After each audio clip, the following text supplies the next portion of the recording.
Welcome students. आज हम लेने जा रहे हैं wave nature of electromagnetic radiations. तो इसके लिए बच्चे, this theory was put forth by James Clerk Maxwell in around 1864। Its main points are the energy emitted from any source in the form of radiations and is called radiant energy। जैसे हमारे पास bulb है, heater है, या कोई भी source of energy है, उसमें से जो एनर्जी निकलती है वो रेडिएशंस की फॉर्म में होती है और उसको बोलते हैं radiant energy. Second, the radiations consist of electric and magnetic fields. जो रेडिएशंस हैं उनमें इलेक्ट्रिक फील्ड भी होते हैं और मैग्नेटिक फील्ड भी होते हैं जो ऑसिलेटिंग कर रहे होते हैं perpendicular to each other. Means जो इलेक्ट्रिक फील्ड है वो मैग्नेटिक फील्ड के परपेंडिकुलर होता है and both perpendicular to the direction of propagation of radiations. इसका सेंस क्या है? से जे डायरेक्शन ऑफ जो हमारा मार्कर है, जे direction of propagation of wave है। अगर हमारा इलेक्ट्रिकल सिग्नल इसके परपेंडिकुलर इस साइड है, ऐसे इसके ऊपर है परपेंडिकुलर, तो जो मैग्नेटिक फील्ड है वो इसके इधर होगा परपेंडिकुलर। तो जो इलेक्ट्रिक फील्ड है और जो मैग्नेटिक फील्ड है वो भी एक दूसरे के परपेंडिकुलर हैं और दोनों फील्ड इलेक्ट्रिकल भी और मैग्नेटिक भी जिस साइड वेव जा रही है, जिस साइड एनर्जी जा रही है उसके भी परपेंडिकुलर हैं। मीन्स तीनों चीज़ें, इलेक्ट्रिकल फील्ड, मैग्नेटिक फील्ड और प्रोपेगेशन का रास्ता आपस में mutually perpendicular to each other हैं। ये वैसे है जैसे एक्स वाई जेड एक्सिस में एक्स वाई जेड तीनों एक दूसरे के म्यूचुअली परपेंडिकुलर होते हैं। हमने इसको ड्रा करने की कोशिश की है। जैसे ये हमारे पास ये direction of propagation of wave है। ये जो वाली हमने रखा है, ये वाला जो क्रस्ट रखा है, ये वाला हमारे पास ये जो वेव ऐसे चल रही है, इसको हमने लिया है इलेक्ट्रिकल फील्ड कंपोनेंट जो इसके परपेंडिकुलर है। और जो दूसरा जो कंपोनेंट जे वाला लिया है, जे वाला वेव जो लिया है, जे वाला हमने रखा है magnetic field component. Electric field component और मैग्नेटिक फील्ड कंपोनेंट भी आपस में परपेंडिकुलर हैं, मीन्स 90 डिग्री पर हैं, और दोनों कंपोनेंट प्रोपेगेशन की डायरेक्शन के भी परपेंडिकुलर हैं। Then the third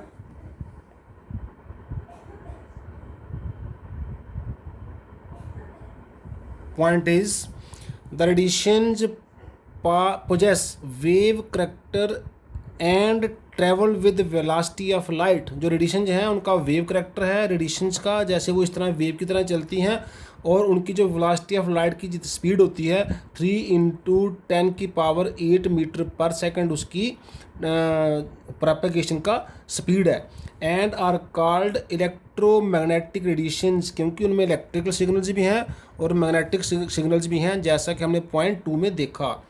These waves do not require any material medium for propagation। ये आगे चलने के लिए, ट्रैवल करने के लिए इनको कोई मीडियम नहीं चाहिए, तभी they can even travel in vacuum। ये खाली जगह से भी जा सकती हैं जहाँ कोई मीडियम ना हो, जैसे सनरेज हमारे तक पहुँचती हैं। तो बच्चे ये कुछ पॉइंट्स हैं इलेक्ट्रोमैग्नेटिक रेडिएशन के related. Now the different types of electromagnetic radiations differ only in their wavelengths and hence frequencies। हम इलेक्ट्रोमैग्नेटिक रेडिएशंस को अलग अलग टाइप्स में डिवाइड कर सकते हैं उनकी वेवलेंथ के हिसाब से या उनकी फ्रिक्वेंसी के हिसाब से। The wavelengths increase in the following order. सबसे कम वेवलेंथ है बच्चे कॉस्मिक रेज का, उससे ज़्यादा फिर गामा रेज का, उसके ज़्यादा एक्स रेज का, देन अल्ट्रावायलेट रेज का, देन विजिबल रेज का, देन इंफ्रारेड रेज का, देन माइक्रो रेज या माइक्रोवेव्स का, और सबसे ज़्यादा वेवलेंथ है रेडियो वेव्स का। अगर फ्रिक्वेंसी की फॉर्म में लिखेंगे तो वो रिवर्स ऑर्डर हो जाएगा। जिनका वेवलेंथ कम है, जैसे कॉस्मिक रेज का वेवलेंथ सबसे कम है, इनका फ्रिक्वेंसी सबसे हाई होगा, ये सबसे स्ट्रांग रेज होंगी। और रेडियो वेव्स का वेवलेंथ सबसे ज़्यादा है, इनका फ्रिक्वेंसी सबसे कम होगा, जो सबसे वीक वेव्स होंगी। Frequency more, wavelength less and energy more. जी हम आगे आने वाले टॉपिक्स में पढ़ेंगे।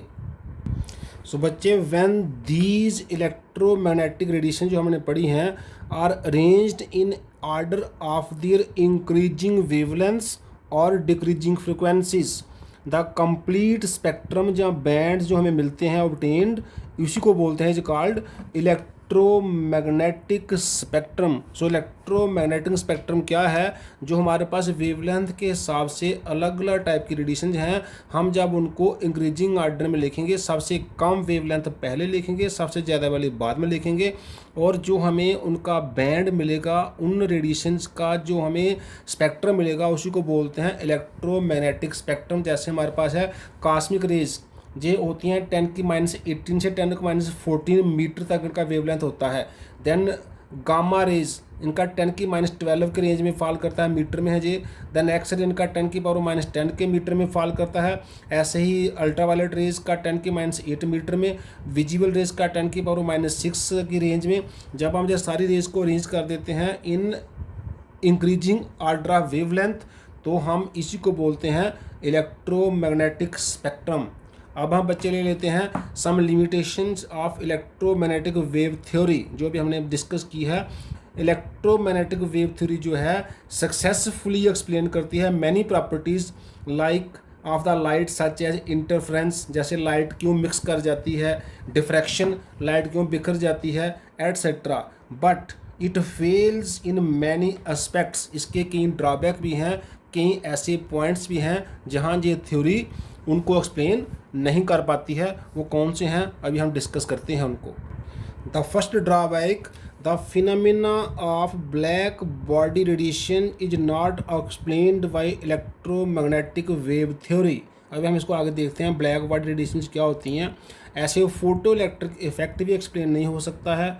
The variations of heat capacities of solids as a function of temperature, temperature के साथ हीट कैपेसिटी में वेरिएशन क्यों आती है, वो भी वेव करैक्टर से एक्सप्लेन नहीं हो पाता है।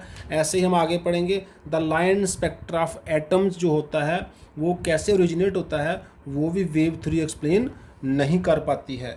ये जो फिनोमेना है, ये जो ड्रॉबैक्स हैं वेव थ्योरी के, ये कौन एक्सप्लेन कर सकता है? All these phenomena could only be explained if electromagnetic wave को हम सपोज करें और suppose to have particle nature, means उनका वेव नेचर तो है ही है, उनका पार्टिकल नेचर मानकर ही ये चीज़ें एक्सप्लेन की जा सकती हैं। जैसे पार्टिकल होता है ऐसे ही इलेक्ट्रोमैग्नेटिक वेव होनी चाहिए। अभी हम फर्स्ट एग्जांपल लेते हैं ब्लैक बॉडी रेडिएशंस का। If a black body is heated, the radiations emitted from it are called black body radiations।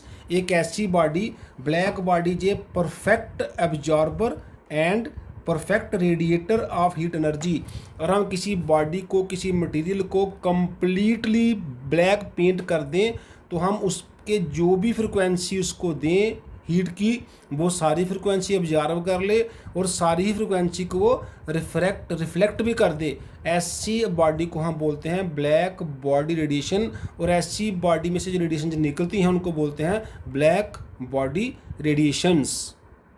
तो बच्चे, according to wave theory, the radiations emitted by the black body should have same colour, although intensity में vary, मतलब change as the heating is continued. अगर हम black body को continuously heat करते रहेंगे, intensity ज़्यादा करो या कम करो, कलर उसका सेम रहेगा। हाँ, कलर का इंटेंसिटी चेंज हो सकता है, कभी कलर ज़्यादा गाढ़ा हो जाएगा, कभी कलर फीका हो जाएगा, लेकिन कलर जो है वो चेंज नहीं करेगा अगर हम इसको वेव थ्योरी के हिसाब से एक्सप्लेन करें। लेकिन ऐसा देखने में नहीं आता है। ब्लैक बॉडी रेडिएशन में इंटेंसिटी चेंज करने से कलर जो है वो चेंज हो जाता है। However the change in colour shows that on heating the frequency of radiation emitted is increasing. अगर हमारे पास हीटिंग कम है तो red colour lies at lower frequency, अगर हमारे पास हीटिंग ज़्यादा है तो ब्लू कलर जो है वो लाई करता है at higher frequency. Means more heating से कलर चेंज हो जाएगा, लेस हीटिंग से भी कलर चेंज हो जाएगा। ये जो कलर का चेंज होना है ये शो कर रहा है कि लाइट का वेव करैक्टर नहीं है, लाइट का पार्टिकल करैक्टर है। अगर वेव करैक्टर होता तो लाइट जो है वो इंटरमिक्स कर जाती और उसका कलर जो है वो सेम रहता। ऐसे ही फोटो इलेक्ट्रिक इफेक्ट है when radiations with certain frequencies strike the surface of a metal. किसी खास फ्रिक्वेंसी की रेडिएशन जब किसी मेटल के सरफेस को स्ट्राइक करती है, the electrons from the surface जो हैं आर इजेक्टेड, वो बाहर आ जाते हैं। And this phenomena is called photo electric effect. किसी मेटल के सरफेस पर जब किसी फ्रिक्वेंसी की कोई लाइट पड़ती है, उस मेटल के सरफेस जो इलेक्ट्रॉन है वो बाहर आ जाता है। इस इलेक्ट्रॉन के बाहर आने को by light of certain frequency को बोलते हैं फोटो इलेक्ट्रिक इफेक्ट। तो बस ये मेटल का सरफेस हो गया, इस पर रेडिएशन आई, सरफेस पर अटैक किया, सरफेस से इलेक्ट्रॉन बाहर आ गया।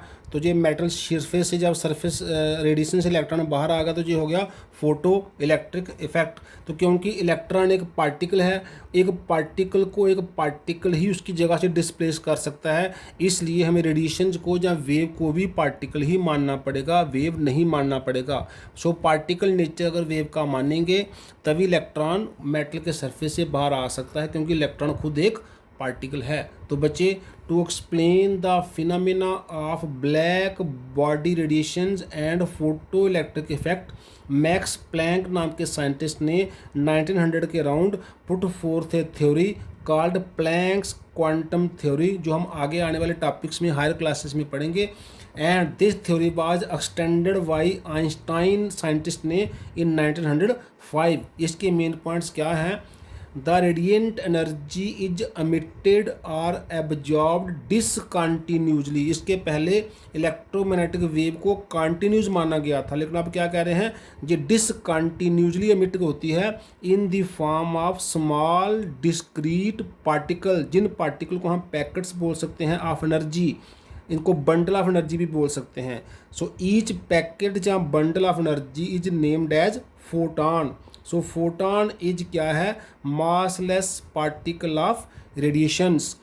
सेकंड पॉइंट क्या है? The energy of each quantum या each photon is directly proportional to frequency of radiations. Frequency of radiation high होगी तो फोटॉन की एनर्जी भी हाई होगी, फ्रिक्वेंसी ऑफ रेडिएशन लेस होगी तो एनर्जी ऑफ फोटॉन या एनर्जी ऑफ क्वांटम की भी लेस होगी।